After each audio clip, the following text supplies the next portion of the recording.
మీరందరూ తీర్మానం చేయండి, వద్దు ఈ ప్రాజెక్ట్ ఆపేద్దామంటే I don't have any issues. మీ అందరికి ఇష్టం లేని అభివృద్ధిని నేను ఎందుకు చేస్తాను? ఈ అభివృద్ధిని చేసి నేనేం నాతో పాటు తీసుకెళ్లేదు ఉందా? లేదే. ఆర్టీజీఎస్ కూడా లేదు పైకి పోయినప్పుడు ట్రాన్స్ఫర్ చేసుకోవడానికి. పోస్ట్ డేటెడ్ చెక్స్ ఇచ్చినా కూడా పైన పోయినాక ఎన్కాష్ చేసుకోవడానికి ఏం లేదు. ఏం చేసినా ఇక్కడనే వదిలేళ్ళాలి, ఏం సంపాదించినా ఇక్కడనే వదిలేళ్ళాలి.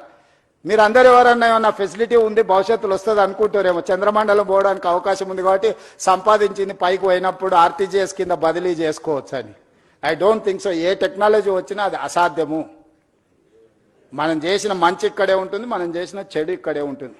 కాకపోతే మంచికైనా చెడుకైనా నేను మంచికి ప్రతినిధిని కావాలనుకుంటున్నా.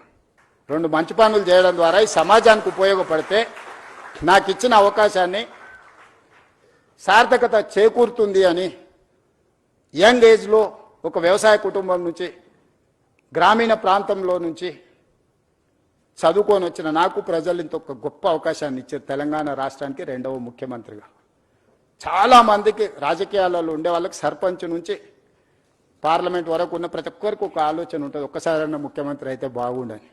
కానీ నాకు దేవుడు 2వ ముఖ్యమంత్రిగా అవకాశం ఇచ్చిండు. 2 సంవత్సరాల 3 నెలలు చాలా మంచిగా పూర్తి చేసిన, ప్రణాళికలు సిద్ధం చేసిన. దేవుడిచ్చిన అవకాశాన్ని నేను వృధా చేయదలుచుకోలే. నేను స్ట్రాంగ్ ప్రాక్టీసింగ్ హిందూ. నేను ఫిలాసఫీని నమ్ముతా, కర్మ సిద్ధాంతాన్ని నమ్ముతానే.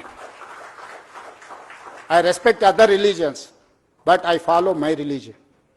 నేను ప్రాక్టీసింగ్ హిందూని. ప్రాక్టీసింగ్ హిందూ అని అంటే కర్మ సిద్ధాంతాన్ని, మంచిని మంచు చెడుని చెడు అనడమే ప్రాక్టీసింగ్ హిందూ యొక్క లక్షణం. అందుకే ఈరోజు ఈ ప్రాజెక్ట్ ఎవరికి వ్యతిరేకం కాదు. ఈ ప్రాజెక్టు ఎవరి ఆస్తులను గుంజుకోవడానికి కాదు. ఈ ప్రాజెక్ట్ అనేది భవిష్యత్ తరాల కోసం మనందరం కలిసి నిర్మించుకుంటున్న ప్రాజెక్ట్. ఇది నా ఒక్కడి వల్ల కాదు.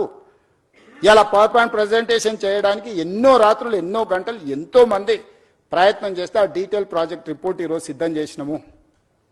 దీన్ని ముందుకు తీసుకెళ్లాలంటే కూడా ఆర్థికంగా అన్ని రకాలుగా మీరందరూ సహకరిస్తేనే ఇది సాధ్యమవుతుంది.